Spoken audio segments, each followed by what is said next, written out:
ஒருமுறை முஹம்மது நபி ஸல்லல்லாஹு அலைஹி வஸல்லம் அவர்கள் தாயிஃப் நகருக்கு இஸ்லாத்தை பிரசங்கிக்கச் சென்றார்கள். அவர் எதிர்கொண்ட கடுமையான நிராகரிப்பு மற்றும் துஷ்பிரயோகம் இருந்த போதிலும் அவர் தொடர்ந்து உறுதியாக இருந்தார். தாயிஃப் மக்கள் அவர் சொல்வதை கேட்பதற்கு பதிலாக அவரை கேலி செய்து அவர் காயமடைந்து அவரது கால்களில் ரத்தம் வரும் வரை கல்லெறிந்தனர்.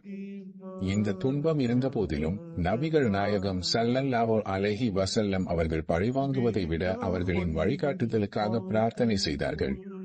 அவர் தனது இதயபூர்வமான பிரார்த்தனையில் இஸ்லாத்தை பற்றிய புரிதலையும் நம்பிக்கையையும் அவர்களுக்கு வழங்குமாறு அல்லாஹ்விடம் மன்றாடினார். அல்லாஹ்வின் அருளால் அவரது விடாமுயற்சியும் இரக்கமும் தாயிஃபிலிருந்து பிற்பட்ட தலைமுறையினர் இஸ்லாத்தை தழுவுவதற்கு காரணமாக அமைந்தது.